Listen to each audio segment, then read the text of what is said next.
축복합니다. 여러분 어떻게 이번 한 주는 잘 보내셨나요? 네, 이번에 돌아온 한 주는 주님과 동행하는 여러분들이 되길 원합니다. 우리 이 시간 처음으로 꽃들도 함께 찬양하겠습니다.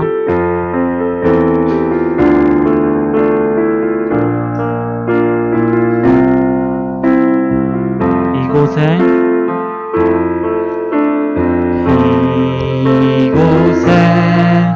생명샘 솟아나 눈물 곧쫙 지나갈 때에 머잖아 늘 맺히고 웃음소리 넘쳐나리라. 다시 처음부터 사용하겠습니다. 이곳에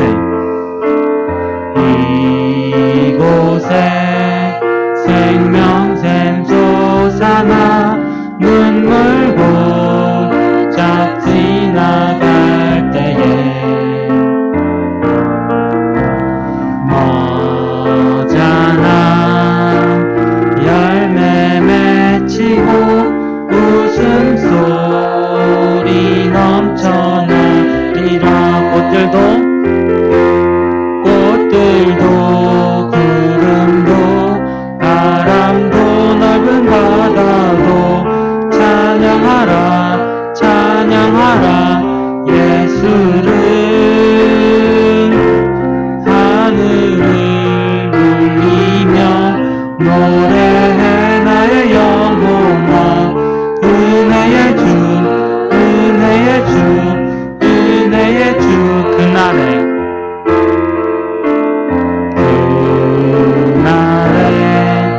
하늘이 열리고 모든 이가 보게 되리라. 마침내 꽃들이 피고 영광의 주가 오시리라. 그날에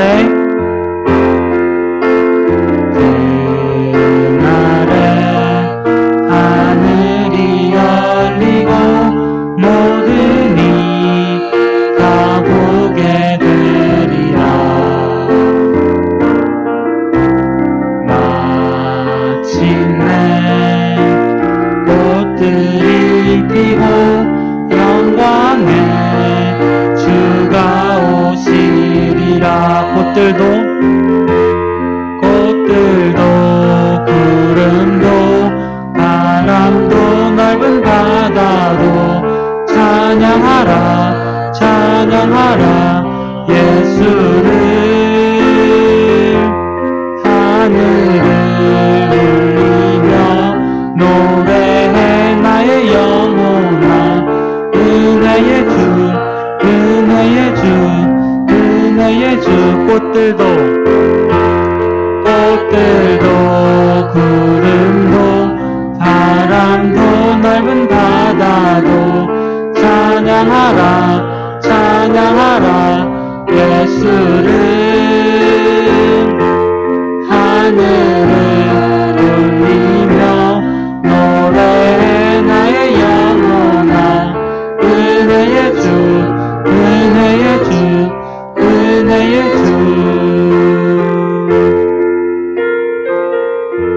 아멘. 정말 하나님을 찬양하는 여러분들이 되기만 합니다. 우리 이 시간 마지막으로 함께 거부할 찬양은요, 하나님 아버지의 마음이라는 찬양인데요, 이 찬양을 함께 찬양할 때는 우리의 마음이 주님과 같게 해달라고 기도하는 마음으로 함께 찬양하겠습니다. 찬양하겠습니다. 아버지 당신의 마음이 있는 곳에 나의 마음이 있기를 원해요. 아버지 당신의 눈물이 고인 곳에 나의 눈물이 고이길 원해요. 아버지 당신이 바라보는 영혼에게 나의 두 눈이 향하길 원해요. 아버지, 당신이 울고 있는 어두운 땅에 나의 두 발이 향하길 원해요. 나의 마음이 아버지의 마음 알아. 내 모든 뜻 아버지의 뜻이 될 수 있기를. 나의 온 몸이 아버지의 마음 알아. 내 모든 삶 당신의 삶 되기를. 발전부터 하겠습니다. 당신이 마음이 있는 곳에 나의 마음이 있기를 원해요. 아버지, 당신의 눈물이 고인 곳에 나의 눈물이 고이길 원해요.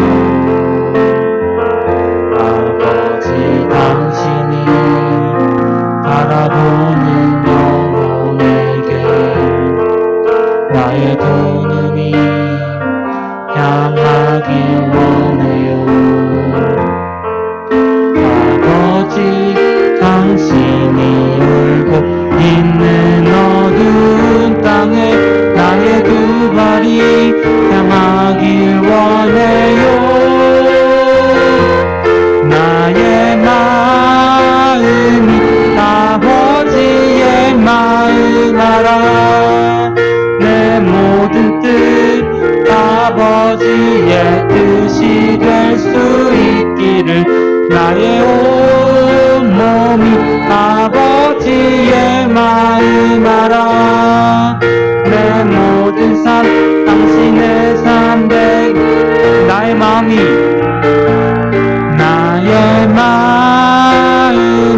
아버지의 마음 알아. 내 모든 뜻 아버지의 뜻이 될 수 있기를. 나의 온 몸이 아버지의 마음 알아. 내 모든 삶 당신의 삶 되기를. 우리 이 시간 다 같이 기도하기로 합니다.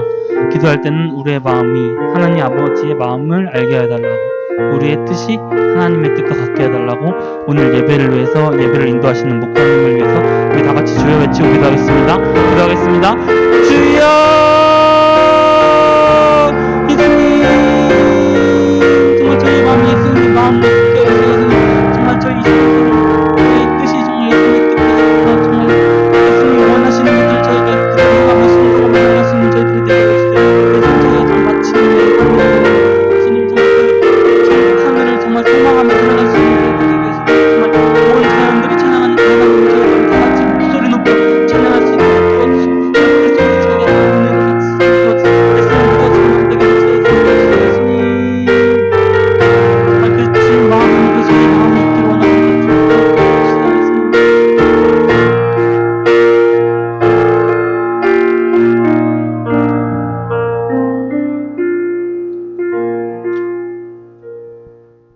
사도신경으로 신앙 고백하겠습니다.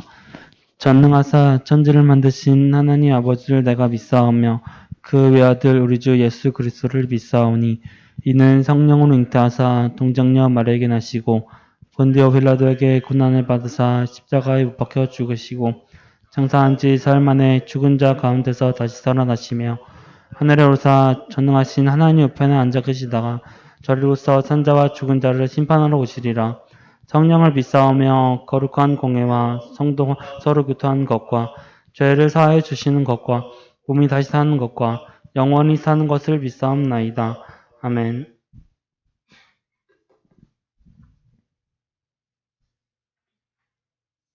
이 시간 온 땅의 주인 찬양하겠습니다.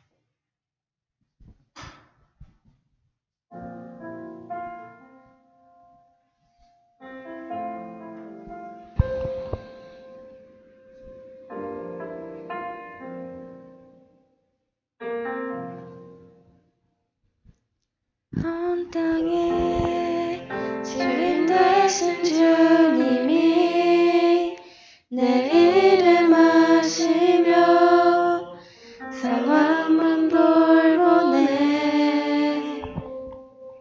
어둠을 밝히시는 새벽별 방황하는 내 맘 주의 길 비추시네. 나로 인함이 아닌 주가 행하신 일로 나의 행함이 아닌 오직 주로 인하여 나는 오늘 피었다 지는 이름 없는 곳과 같네. 바다의 이름 파도 안개와 같지만 주는 나를 받으시고 부르짖음 들으시며 날 귀하다 하시네. 예배기도 제가 하겠습니다. 하나님, 이 자리에 나오게 하심에 감사합니다. 어제 말도 안 되는 사건이 일어났는데 회개하게 해주시고 저희 예배를 듣고 이번 주도 잘 살아갈 수 있게 해주세요. 예수님 이름으로 기도드렸습니다. 아멘. 감사합니다. 우리 같이 말씀 보겠습니다. 우리 한 절밖에 되지 않으니까 우리 같이 읽어볼까요? 사사기 21장 25절 한 절입니다. 한 절 우리 말씀 같이 읽습니다. 시작! 그때 이스라엘의 왕이 없으므로 사람이 각기 자기의 소견에 옳은 대로 행하였더라. 아멘. 그래요. 아까 윤서가 기도한 대로 오늘 새벽이죠. 150명 가까이 사망자가 나왔고 150명의 사상자가 다친 사람이 또 나왔어요. 참 안타까운 일인 것 같아요. 할로윈 축제가 뭐라고 깔려 죽는 일이 그쵸, 압사당하는 일이 발견되는데 여러분들 그런 걸 보면서 어떤 생각을 가질지 모르겠지만 우리 그런 마음을 좀 가졌으면 좋겠어요. 좀 안타까움과 또한 우리가 왜 어떻게 살아가야 돼야 되는 방향성을 좀 바라봤으면 좋겠습니다. 왜냐하면 우리가 삶의 방향성을 볼 때 가장 많이 듣는 말이 이 말이거든요. 사실은 못 되면 조상 탓, 잘 되면 제 탓한다 라는 말 들어봤죠? 그죠? 여기 탓이라고 하는 말이 무엇입니까? 부정적인 현상일 때 생겨요. 그러니까 까닭이나 원인, 구실, 핑계 삼아서 남들을 향하여서 비평하는 것이죠. 그래서 남에게 돌리는 태도를 이야기할 때 이 탓한다라는 말을 씁니다. 여기 이 탓의 관점은 어디 있습니까? 나에게 있어요. 나에게. 누구에 의하여서 발생되어지는 일이다라고 하는 것이죠. 즉 부정적인 결과일 때 우리가 이렇게 탓한다라는 말을 씁니다. 여러분 근데 좋은 결과일 때는 어떻게 얘기합니다? 좋은 결과일 때 여러분 어떻게 대하나요? 좋은 결과가 있어요. 그러면 이렇게 얘기합니다. 어우 덕분이에요 라고 겸손하게 얘기해요. 내가 잘했다고 얘기하진 잘 안 해요. 그죠? 그렇지 않습니까? 내가 공부 잘해가지고 내가 1등 한 거야. 그럼에도 불구하고 선생님이 잘 가르쳐 주셔서요. 뭐 그런 얘기 할 때도 있잖아요. 그렇죠? 즉 무슨 얘기합니까? 좋은 결과 있을 때는 탓하는 것보다는 상대방을 향해서 높이기도 하고 겸손하기도 하고 좀 결과적인 것들이죠. 즉 누군가의 잘잘못을 따질 때, 즉 부정적인 결과일 때 우리가 참 이런 말을 하고 있는 것 같아요. 여러분 잘잘못을 따질 때가 제일 많을 때가 언제인 줄 아십니까? 여러분 사고 현장이에요. 아까 제가 아침에 그 이야기를 듣고서 뉴스를 쭉 보는데 이런 얘기를 하는 거예요. 자꾸 누가 뒤에서 이렇게 장난치듯이 밀었다라고 얘기를 하는 거예요. 10만 명이 모여있는데.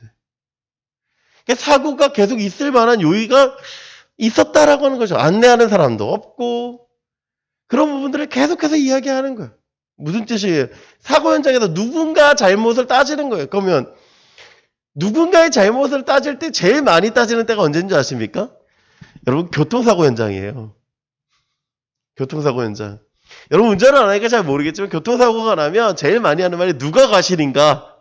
누가 과실을 얼마큼 했는가를 따집니다. 여러분, 교통사고 현장에서 요즘 이슈가 되는 한 방송이 있어요. 그게 한불리라고 하는 방송입니다. 혹시 보신 적 있나요? 이게 이제 한문철의 블랙박스 리뷰, 이게 한불리인데, 이게 지금 JTBC에서 방송을 하고 있어요. 이분이 한문철 변호사인데, 이분이 나와서 이야기를 합니다. 어떻게 얘기하냐면, 누가 과실인가를 얘기를 해요. 누가 과실을 더 많이 했는가, 누구의 잘못인가, 막 그런 얘기를 쭉 합니다. 근데 사람들은요, 이분한테 이 영상을 보내는 이유가 누가 과실입니까? 라를 얘기를 해요. 그죠? 누가 과실입니까? 판단해 주세요라고 하는 거죠. 판단해 주세요. 그런데 이분 말씀이 이래요. 자신이 지금 유튜브도 이걸로 방송을 하거든요.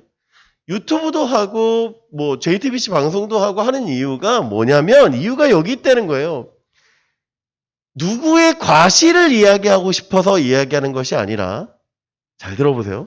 누군가의 과실, 지금 보세요. 계속 우리는 누군가의 잘잘못을 따지고 있었잖아. 그치? 그런데 이분 얘기는 그래요. 잘잘못을 따지고자 이 방송을 하는 것이 아니라, 이 방송을 보면서 사람들이 이런 유형의 사고들을 미연에 방지할 수 있다라고 하는 거. 넘어가 버렸어요, 이거? 미연에 방지할 수 있는 거. 그런 것이 필요하다라고 하는 거예요. 그런 것이. 그러니까 미연에 방지해져서 이 일들이 더 이상 발생하지 않는 거를 더 바라고 있다라고 하는 것이 그분의 취지래요. 그분의 취지. 나 그 얘기 들으면서, 이분이 꼭 그 방송하고자 하는 목적, 그 방송하고자 하는 이유, 그 방송하고자 하는 내용은 여기 있구나라는 걸 깨닫게 됩니다. 여러분, 성경에서 우리에게 이야기하는 것도 마찬가지입니다. 우리가 성경을 쭉 보면서 어떻게 느껴지냐면 이렇게 봅니다. 누가 더 잘못했는가를 따질 때가 있어요. 그죠? 성경 보면서 얘가 잘못했고 제가 잘못했고를 자꾸 과실적인 것만 따져서 죄가 어떻게 미치는가에 대한 영향을 우리가 따지고 있지만, 사실은요, 우리가 봐야 되는 건 여기 있는 거예요. 뭐예요? 그 성경 안에서 하나님의 뜻이 무엇인가? 뭐라고요? 하나님의 뜻. 두 번째, 하나님의 뜻으로 내가 어떻게 살아갈 것인가를 보는 것이 우리에게 필요해요. 과실 여부를 따지는 게 아니에요. 과실 여부를 따져서가 아니라 내가 어떻게 하나님 앞에서 살아갈 것인가를 더 집중할 필요가 있다라고 하는 것이죠. 자, 우리 지난주에 한 레위인에 대한 이야기를 했습니다. 그 레위인은 에브라임 산지 구석에 살고 있었던 레위인으로서 한 첩을 데리고 있었던 레위인이었습니다. 이 첩이 자기의 아버지 집으로 가자 자기는 이 첩을 데리러 베들레헴으로 갔습니다. 그리고 5일 경우에 지나서 자신의 집으로 돌아오는 길에 기브아에 들리게 됩니다. 그런데 기브아 사람들은 이 레위 사람들의 일행을 어떻게 대합니까? 위협하죠. 그래서 끝내는 그 첩을 윤관하고 죽게 만들었습니다. 이 억울한 일을 당했던 이 레위인은 어떻게 합니까? 이 첩의 시선을 집으로 갖고 와서 12토막을 내서 각 지파로 보냅니다. 그리고 이 죄에 대하여서 묻기 위해서 베냐민에게 이 죄가를 묻기 위해서 사람들은 전쟁을 불사하고 모입니다. 그리고 세 번의 전쟁 끝에 4만 명의 전사자를 내요, 이스라엘은. 그리고 베냐민은 2만 5천 명의 전사자를 내고 베냐민의 성읍은 다 불타버렸습니다. 자, 그리고 나서 이제 사람들이 모였어요. 다시 모인 이유가 뭐냐면 여기 있습니다. 다시 모인 이유가 사후 처리, 즉 어떻게 할 것인가를 논의하기 위해서 모였어요. 어떻게 할 것인가. 여러분, 어떻게 할 것인가는 왜 중요할까요? 이 사고니까, 그렇죠? 사건에 대해서 어떻게 결과를 낼 것인가에 대한 이야기를 하고 있는 것이죠. 우리 성경책 갖고 있는 사람들은 우리 21장 1절 말씀 같이 봅니다. 이스라엘 사람들이 미스바에서 맹세하여 이르기를 우리 중에 누구든지 딸을 베냐민 사람에게 아내로 주지 아니하니라 하였더라. 자, 이스라엘 백성들이 모였습니다. 전쟁 전인 거예요, 사실은 이거는. 이 일은 전쟁 전에 모여서 어떻게 이야기를 했냐면 이렇게 얘기를 해요. 우리 베냐민 사람들과 우리 자녀들을 결혼시키지 말자라고 결론을 내려요. 자, 결혼시키지 말자라고 하는 건 어떤 의미냐면 여러분 이스라엘 백성들은 이스라엘 사람들과 결혼했습니다. 이해가 돼요? 그러니까 이스라엘 사람들 안에서 그러니까 민족 결혼을 했어요. 그런데 이방인하고는 결혼시키지 않았습니다. 즉 이방인과 결혼시키지 않았다는 건 뭐냐면 이스라엘은 자신의 종교, 민족성 그것을 갖추기 위해서, 간직하기 위해서 그것을 간직하기 위해서 노력하였다라는 거예요. 여러분 사마리아 사람들 들어봤죠? 왜 유대인과 사마리아 사람들이 분란이 있었냐면 이유는 딱 한 가지였어요. 그들도 이스라엘 백성이었는데 그들이 이방인과 결혼해서 혼혈이 되었기 때문에 사마리아 사람이 됐어요. 이스라엘 사람이었음에도 불구하고. 그러니까 즉 이스라엘 사람 안에서 가나안 족속과 결혼해서 그 안에서 혼혈이 되니까 뭐가요? 이방인이 돼버렸어요. 자, 그러다 보니까 유대인과 사마리아가 나누는, 이건 나중 얘기지만 일이 벌어졌습니다. 그런데 오늘 성경은 어떻게 얘기하냐면 이스라엘 안에서 누구랑 결혼하지 않겠다고? 베냐민과 결혼하지 않겠다라는 거예요. 그럼 무슨 뜻이냐면 베냐민과 절연하겠다라고 하는 거예요. 베냐민은 이방과 가나안 족속과 같이 여기겠다라고 하는 거예요. 이해가 되죠? 자, 절연하겠다라고 갈라집니다. 즉 그들은 그들의 신앙 가운데서 꿋꿋하게 서겠다라고 이야기하는 거예요. 그런데 문제가 발생했어요. 2절 말씀 이렇게 얘기합니다. 백성이 벨렛에게 이르러 거기서 저녁까지 하나님 앞에서 큰 소리로 울며 이르되 이스라엘 하나님 여호와여 어찌하여 이스라엘에 이런 일이 생겨서 오늘 이스라엘 중에 한 지파가 없어지게 하시나이까 하더니 지금 이들이 어떻게 얘기하냐면 한 지파가 하나님 없어졌습니다 라고 얘기하는 거예요. 왜 없어졌냐면 베냐민 지파의 모든 남자 여자를 포함해서 몇 명 남았냐면 남자만 600명이 남아요. 전쟁의 결과가. 왜 이런 일이 벌어졌냐면 20장 앞에 20장 47절을 보면 이렇게 얘기합니다. 베냐민 사람 600명이 돌이켜 광야로 도망하여 림몬 바위에 이르러 거기에서 넉 달 동안 지냈더라. 이스라엘 사람이 베냐민 자손에게로 돌아와서 온 성읍과 가축과 만나는 자를 다 칼날로 치고 닥치는 성읍을 모두 다 불살랐느니라. 누가 했냐면 이스라엘 사람들이 누구한테 해요? 이 베냐민 사람들에게 해요. 즉 베냐민 지파 사람들에게 어떻게 합니까? 각 성읍을 불태우고 사람들을 죽였습니다. 여러분 왜 죽였으냐면 이유는 딱 한 가지예요. 4만 명에 대한 복수. 이해가 됩니까? 4만 명이 죽었어요. 우리 이스라엘 군사들이. 그러니까 그거에 대한 복수로 베냐민 지파의 사람들을 죽이기 시작했는데 어떻게 죽였냐면 군인들 600명은 도망하였고 나머지 성읍에 살고 있던 사람들을 죽이기 시작했어요. 이해가 됩니까? 성읍에 살고 있던 사람들이란 건 누구예요? 민간인들이에요. 민간인들. 그 민간인들을 죽이기 시작했더니 남녀노소 불구하고. 그러니 당연히 남자만 남아있는 이 600명에 있는 이 베냐민 사람들에 대해서 지금 이스라엘이 한 민족이 멸하였습니다 라고 이야기하는 거예요.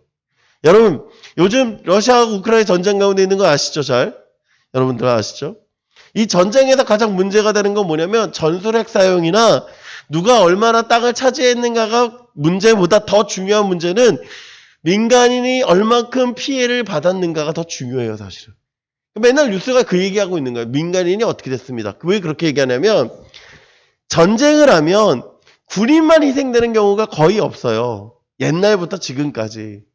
그런데 1차 세계대전 이후부터 그 민간인의 피해를 줄이고자 제네바 협약이라는 걸 했어.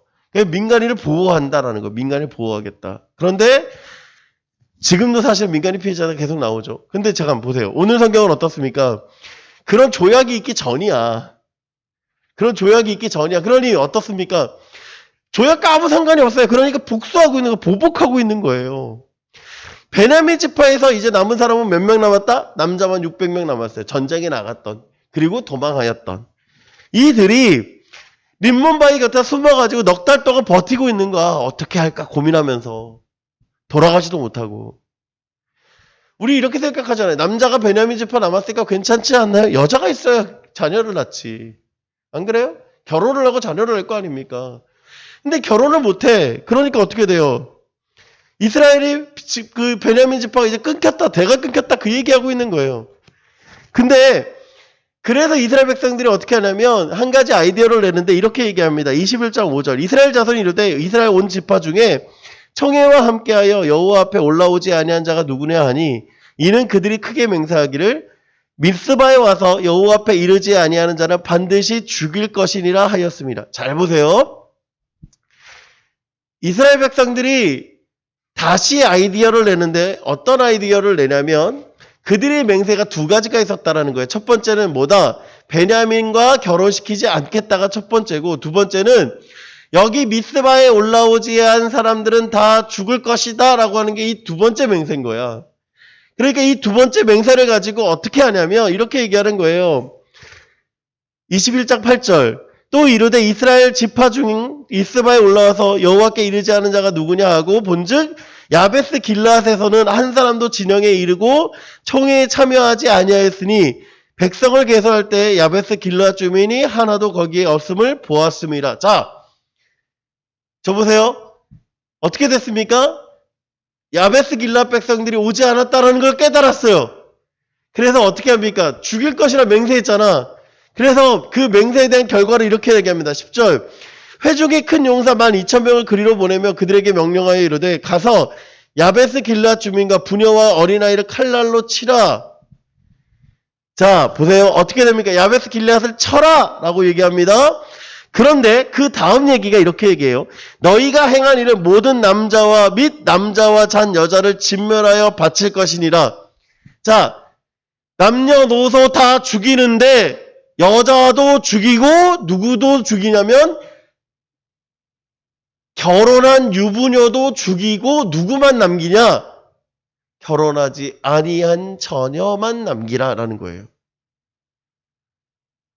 야베스 길앗이 올라오지 않았어요. 그래서 베냐민 지파를 살리겠다는 생각으로 12,000명을 보내서 그 민족을 다 죽여버려라. 누구만 남겨라? 결혼하지 않은 처녀를 남겨라. 그래서 몇 명을 얻느냐? 400명을 얻어요. 그들이 야베스 길앗 주민 중에 젊은 처녀 400명을 얻으니 이는 아직 남자와 동침한 일이 없어 남자를 알지 못하는 자라 그들을 실로 지령에서 데려오니 이곳은 가나안 땅이더라. 여러분 400명의 여인을 데려다가 지금 누구랑 결혼시키는 거예요? 베냐민 지파와 결혼시키는 거예요. 베냐민 지파와 결혼시키는 거예요. 그리고 베냐민이 회복할 기회를 주는 거예요. 여러분이 한번 생각해 봅시다. 이 방법이 옳습니까? 당연히 잘못되다는 걸 깨닫지 않아요? 그렇죠? 여러분 사실 이 사건이요. 처음 레위 사람이 첩의 사건을 접했을 때 베냐민을 징계하기 위해서 모여요. 그런데 징계에 앞서서 그들이 선언하는 거야. 베냐민 지파를 끊어버리겠다라고 하는 것이죠. 자신들이 전쟁을 승리한 뒤에 4만 명의 복수로 베냐민 지파의 성읍들을 불태워버려요. 사람들을 죽여요. 생각하지 않아요. 그때는. 베냐민 지파가 어떻게 될 거라고 생각하지 않아요. 그런데 끝내 그 다음에 깨닫는 거야. 베냐민 지파가 없어지면 어떡하지? 그거 보게 깨닫는 거예요. 여러분 이 12절의 말씀에 어떻게 얘기합니까? 가나안 땅이다라고 얘기하잖아요. 이 가나안 땅이다라고 기록하고 있는 이유가 뭔지 아십니까? 여러분 이 땅은 지금 여러분 이 땅은 어떤 땅입니까? 가나안 땅이에요. 그죠? 여호수아 때 처음 가나안 땅에 들어가서 정복전쟁해서 그 땅을 분배받아서 지금 사사기에 이르기까지 왔어요. 그러면 이 땅은 당연히 가나안 땅이에요. 그런데 왜 굳이 이 땅을 가나안 땅이라고 이야기하느냐? 이유가 딱 한 가지예요. 뭐냐? 가나안 땅은 전쟁의 땅이었습니다. 그죠? 처음에 이스라엘 백성들이 들어갈 때. 그런데 하나님이 이스라엘 백성들이 어떻게 얘기하냐면 헤렘 이럴 얘기해요. 헤렘. 헤렘이라고 하는 건 뭐냐면 가증한 것으로서 금지되었거나 하나님께 바쳐졌기 때문에 일반적인 접촉이나 사용으로부터 구별된 상태를 헤렘이라고 얘기해요. 근데 가나안 정책을 헤렘이라고 얘기할 때는 어떤 거냐면 진멸하는 거예요. 진멸하는 거. 다 없애버리는 거. 가나안 족속을 다 끊어버리는 거. 그게 헤렘이에요. 왜 헤렘을 하게 했냐면 하나님은 이스라엘 백성들이 가나안 족속들과 어울리면서 하나님께 범죄할 것처럼 보였기에 하나님이 그렇게 행하신 거예요. 근데 잘 보세요, 지금. 이 헤렘을 누구한테 행하고 있습니까? 먼저는 베냐민 지파에게 행했어요. 그쵸? 두 번째 누구한테 행합니까? 야베스 길라앗에게 행해요. 무슨 뜻입니까? 지금 자신들이 헤렘, 즉 하나님께 살아가겠다, 하나님의 백성을 지키겠다라고 하고 있지만 누구한테 하고 있냐면 자신들의 정의, 자신들의 관점에서의 정의, 저스티스, 그 정의를 행하기 위해서 하고 있다는 거예요. 하나님의 약속을 한 서원을 하겠다고 그 일을 행하고 있는 거예요. 여러분, 하나님께서 베냐민 지파를 그렇게 하도록 서원하게 하셨습니까? 야베스 길라앗을 그렇게 하도록 하나님께서 그렇게 하셨습니까? 아니에요. 그들이 왜 했습니까? 그거를 정의다예요. 정의다. 옳다. 그 옳음을 행하는 것이다. 그러니 우리의 행동은 옳다. 그 얘기하고 있는 거예요. 여러분, 하나님의 뜻을 행한다는 건 어디에 있는 줄 아십니까? 하나님의 관점에 있는 거예요. 하나님의 관점으로 봐야 하는 거예요. 하나님의 뜻을 구해야 하는 거예요. 그래야 하나님의 뜻을 행하는 거예요. 근데 이들은 어떻게 행동합니까? 내가 생각하기에 내가 보는 시선에서 내 뜻이 하나님의 뜻이 되기를 하고 있다고요. 원래는 뭐가 돼야 돼요? 아까 우리 찬양하듯이 하나님의 마음을 내가 알아서, 그렇지 않아요? 하나님의 뜻을 내가 알아서 해야 되는데 내 뜻이 하나님 뜻이 되는 것, 그것으로 살아가고 있는 거예요. 여러분, 성경은요 우리에게 끊임없이 말하고 있어요. 뭘 말하냐면 하나님의 뜻을 보고 하나님의 뜻을 행하라 라고 얘기하고 있습니다. 여러분, 그러한 삶을 살아가는 저와 여러분들에게 간절히 축원합니다. 여러분, 이제 전쟁 끝났어요. 그럼 모든 상황이 끝이 난 겁니까? 자, 온 회중이 림몬바위에 있는 베냐민 자손에게 사람을 평화를 공포하게 하니. 여러분, 평화를 이야기해요. 평화. 자, 평화를 얘기하니까 그들이 어떻게 하면 집으로 돌아옵니다. 자, 야베스 길라앗에 살려둔 그 여인들을 그들에게 줍니다. 400명. 자, 문제가 남았어요. 뭐가 남았습니까? 남자가 몇 명 남았다고? 남자가 몇 명 남았다고? 600명. 자, 여기서 여자를 몇 명 구했다고요? 그럼 몇 명이 남아요? 200명이 남죠. 그럼 어떻게 해야 돼요? 200명의 남자는 홀로 있어야 됩니까? 아니요. 이 문제를 또 고민합니다. 해결하기 위해서. 그래서 어떻게 하냐면 장로들이 모여서 이렇게 얘기해요. 또 이르되 보라, 베델 북쪽 르보나 남쪽 베델에서 세겜으로 올라가는 큰 길 동쪽 실로에 매년 여호와의 명절이 있도다 하고, 베냐민 자손에게 명령하여 이르되 가서 포도원에 숨어 보다가 실로 여자들이 춤을 추러 나오거든 너희는 포도원에 나와서 실로의 딸 중에서 각각 하나를 붙들어 가지고 자기 아내로 삼아 베냐민 땅으로 돌아가라. 여러분, 무슨 얘기인지 이해가 되세요? 자, 200명의 그 결혼하지 못하는 남자들에게 이렇게 얘기하는 거예요. 너 실로라는 곳에 가면 매년마다 하나님 앞에 명절에 예배하러 나오는 아이들이 있는데 그 사람들을, 춤추러 나오는 그 여인들을 한 명씩 데려다가 너희가 가서 아내로 삼아라. 그 얘기하고 있어요. 근데 그러면 자, 이 여인을 윤서 미안해? 윤서 미안해? 윤서를 데리고 갔어. 그러면 윤서 부모님이 가만히 계실까요? 그죠? 가만히 안 계시겠죠? 따질 거 아니에요. 그죠? 더군다나 베냐민 집하고 결혼시키면 돼요, 안 되죠? 안 된다고 얘기했으니까 문제가 생기잖아. 그러니까 이 사람들에게 장로들이 가서 얘기하는 거예요. 잘 봐. 장로들이 가서 얘기하는 거예요. 베냐민 사람들이 얘기하는 게 아니야. 장로들이 가서 이렇게 얘기하는 거예요. 만일 그 아버지나 형제가 와서 우리에게 시비하면 우리가 그에게 말하기를 청하건대 너희는 우리에게 은혜를 베풀어 그들을 우리에게 줄지니라. 이는 우리가 전쟁할 때 각 사람을 위하여 그의 아내를 얻어주지 못하였고 너희가 자의로 그들에게 준 것이 아니니 너희에게 죄가 없을 것임이라 하였더라. 이해가 됩니까? 무슨 얘기냐면 이 부모님한테 가서 야, 이해해 네가. 어떻게 하겠어? 우리가 시원아 미안해? 시원이를 결혼시켜야 되는데 사람이 없잖아. 그러니까 윤서를 데리고 간 거야. 그러니까 네가 이해해. 네가 준 거 아니니까 너한테 죄가 없어. 그 얘기하고 있는 거예요. 요즘 짤로 얘기하면 이거잖아. 뭔 말도 안 되는 소리야 막 그거잖아. 그죠? 이 말도 안 되는 얘기를 하고 있는 거예요. 여러분, 보쌈이라는 거예요, 보쌈. 보쌈 해가라. 얼마 전, 언젠가 보니까 드라마, 보쌈이라는 드라마를 하더라고.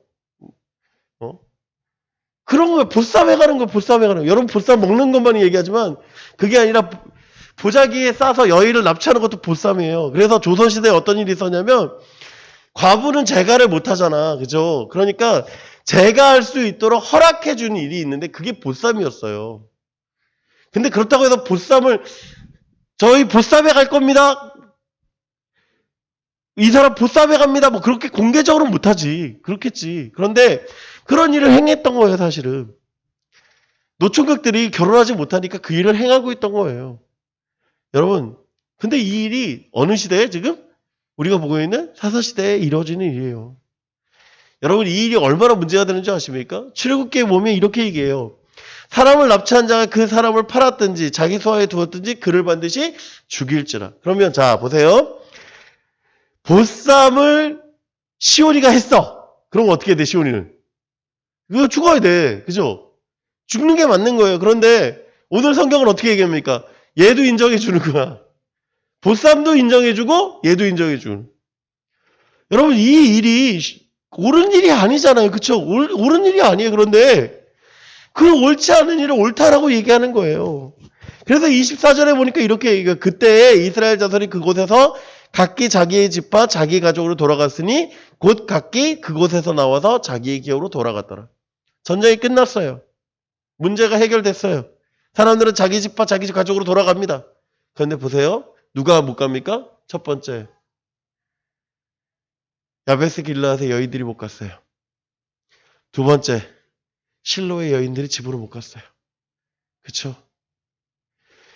전쟁이 끝나서 와 이제 끝났다 집에 가자 그렇게 가고 있는데 사실 결과는 뭐예요?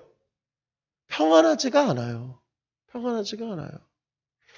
여러분, 이 일이 얼마나 문제되는 줄 아십니까? 여러분, 여호와의 명절이라고 하는 건 뭐예요? 하나님 앞에 예배하러 나오는 절기예요.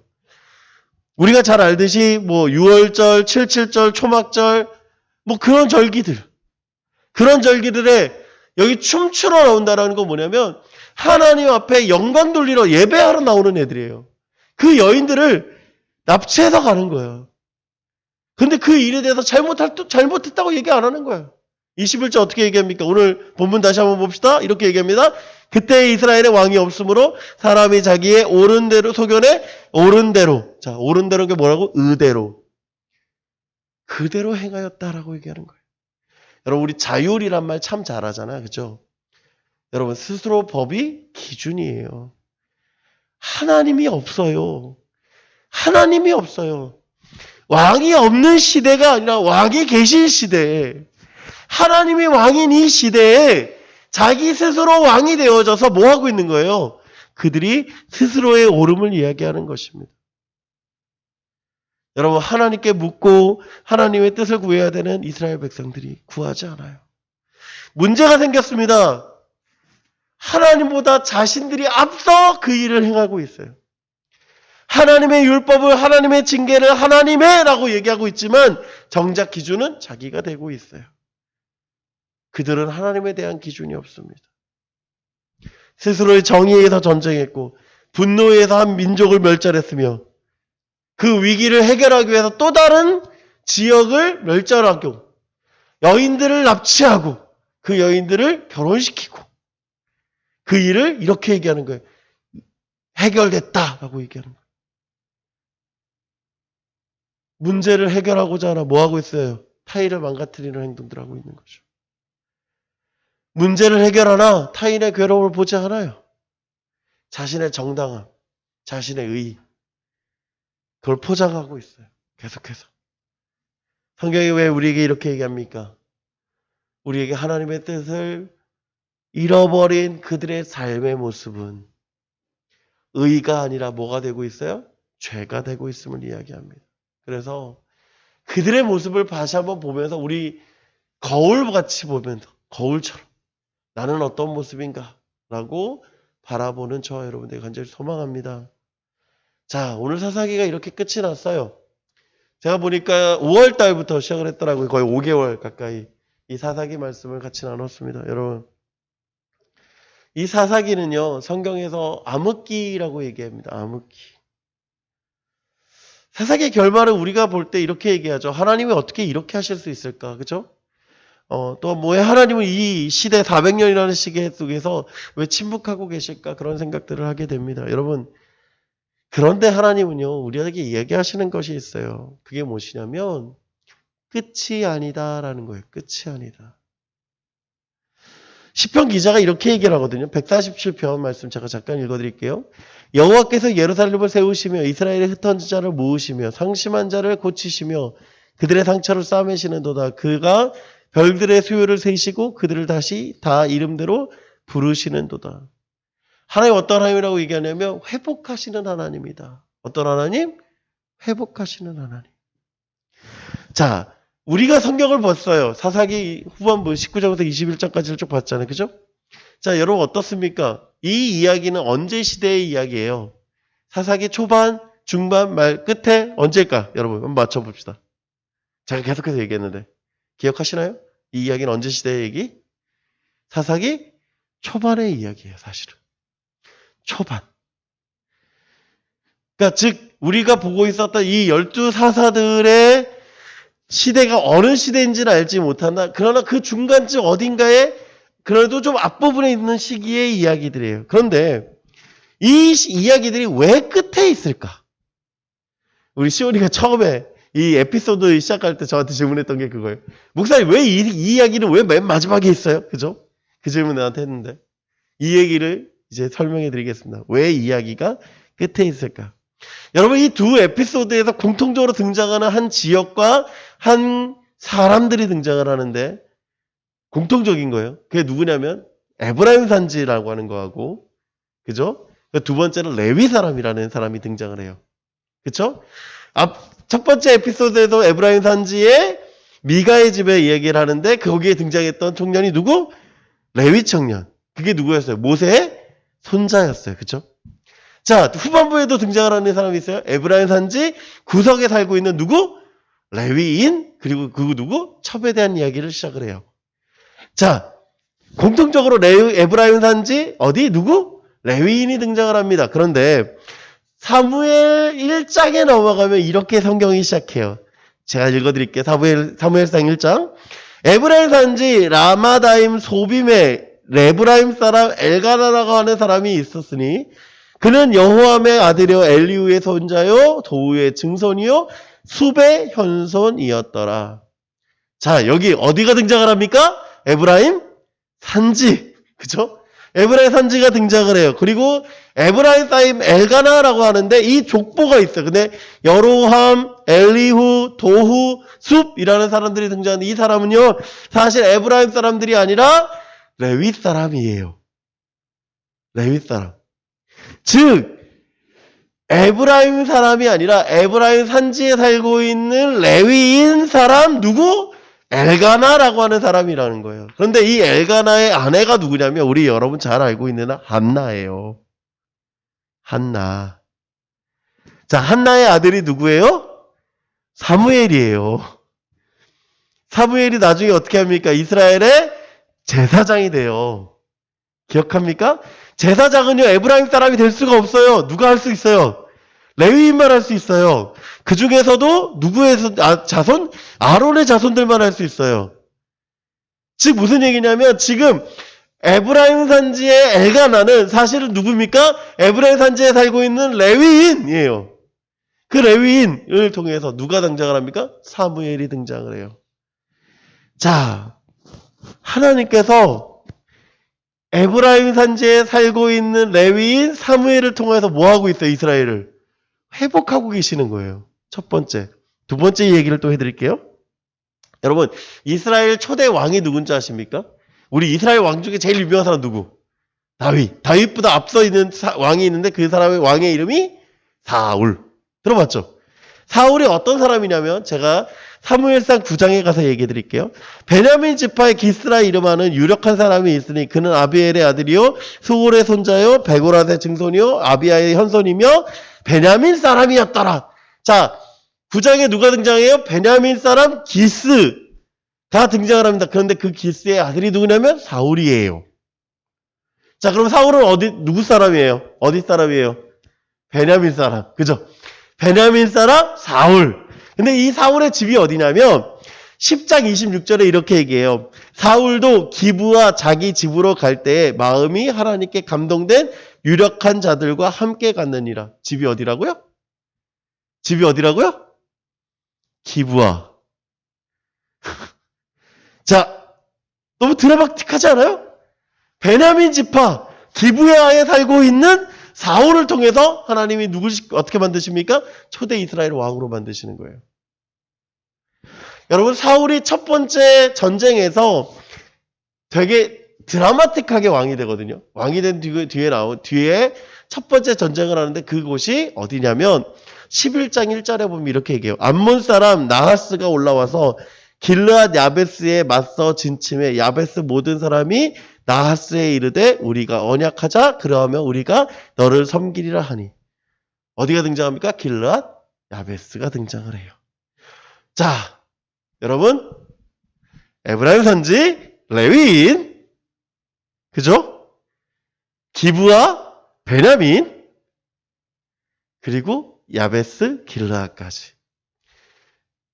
사사기 마지막 19장에서 21장까지 이야기한 모든 지명과 인물, 지파와 사람들에 대한 이야기가 사무엘상에 자세하게 기록되어져 있습니다. 어쩌면 끼워 맞추는 것 같아서 뭐 이런 식의 풀이들 저쪽 신천지에서 많이 하지만 그런 풀이 같아서 참 조심스럽지만 여러분 한번 보십시오. 하나님은요, 따라해 봅시다. 무너진 곳을 그대로 두시지 않는다라는 거예요. 하나님 무너진 곳 그대로 두시지 않아요. 어떻게 하십니까? 반드시 회복하세요. 하나님의 뜻을 이루어 가세요. 여러분, 사사기 볼 때 어떻습니까? 앞이 보이지 않는 것 같은 답답함과 하나님은 일하지 않으시는 것 같은 답답함이 우리 안에 있을 수 있어요. 그러나 성경 안에서 끊임없이 이야기하는 건 뭡니까? 하나님은 반드시 승리하신다라는 것입니다. 여러분, 이것이 은혜예요. 하나님 바라보는 저와 여러분 되기 원합니다. 우리를 회복하시는 하나님을 신뢰하며 살아가는 저와 여러분 되기 간절히 소망합니다. 여러분, 지난 5개월 동안의 긴 사사기 이야기가 마쳤습니다. 사사기는요, 우리에게 이야기하는 5가지가 있습니다. 첫 번째는 따라해 봅시다. 몇몇의 위대한 사람들의 이야기가 아니다. 그래요. 우리가 잘 알듯이 12병의 사사 이야기를 하고 있는 게 사사기가 아니라 제일 중요한 건 뭐냐? 하나님 앞에 선 사람들의 이야기예요. 하나님 앞에 선 사람들. 위대한 사람들의 이야기가 아니라 하나님 앞에 선 사람들. 여러분, 에훗 보세요. 왼손잡이에요, 에훗. 여러분, 입달은요, 어떤 사람이었습니까? 위대한 사람이 아니에요, 절대. 하나님 어떤 사람들?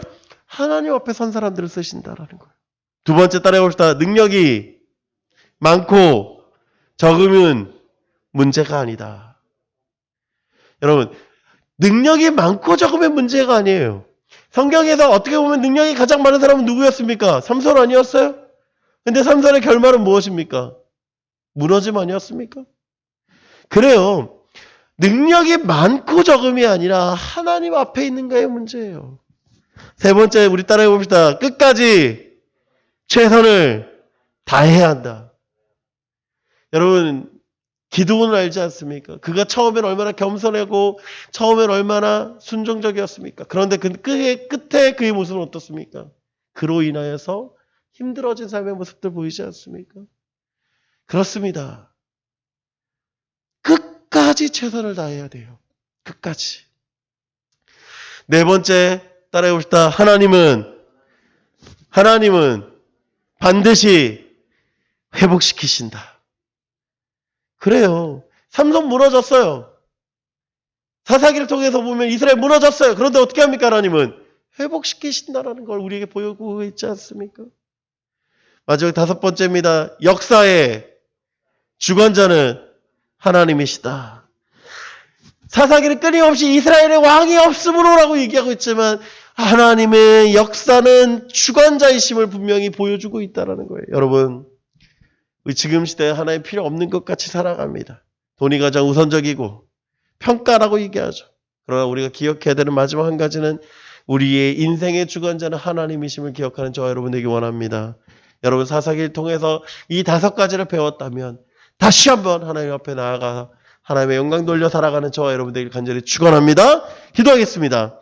사랑의 하나님 감사합니다. 하나님 바라보길 소망합니다. 하나님을 기대하길 소망합니다. 하나님 역사하여 주시기를 소망합니다. 주여 우리를 붙잡아 주시고 은혜를 내려 주시옵소서.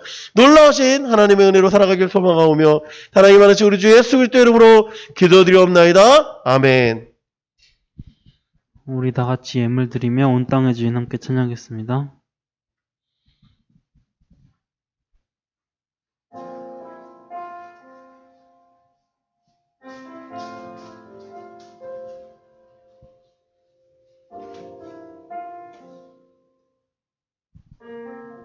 온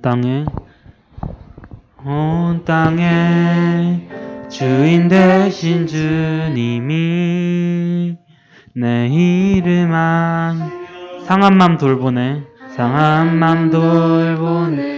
어둠을 밝히시는 새벽별 방황하는 내 맘 주의 길 비추시네 나로 인함이 아닌 주가 행하신 일로 나의 행함이 아닌 오직 주로 인하여 나는 오늘 비었다 지는 이름 없는 꽃과 같네 바다에 있는 파도 안개와 같지만 주는 나를 붙드시고 부르짖음 들으시며 날 귀하다 하시네. 아멘. 박현주 선생님 나오셔서 헌금 기도 주시겠습니다.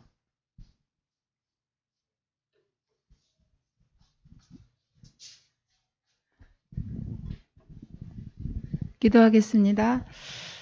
사랑의 하나님 감사합니다. 이렇게 거룩한 주일을 맞아 건강한 모습으로 함께 예배드리게 하심에 너무나 감사드립니다. 무엇보다도 다시 코로나가 극성인데 우리 아이들 코로나로부터 지켜주시옵소서. 또 항상 정말 하나님께서 주시는 지혜로 담대하게 하시고 승리하는 아이들 되게 주님 도와주시옵소서. 특별히 수험생이 있습니다. 수험생들에게 하늘의 지혜를 허락하여 주시옵고 그들이 원하는 곳으로 하나님 뜻 가운데 승리할 수 있도록 주님 인도하여 주시옵소서. 저희들 적은 정성 모았습니다. 이 물질이 쓰여지는 곳에 하나님의 영광이 나타나게 소원하오며 예수 그리스도 이름으로 기도드렸습니다. 아멘. 축도를 마칩니다. 지금은 우리 주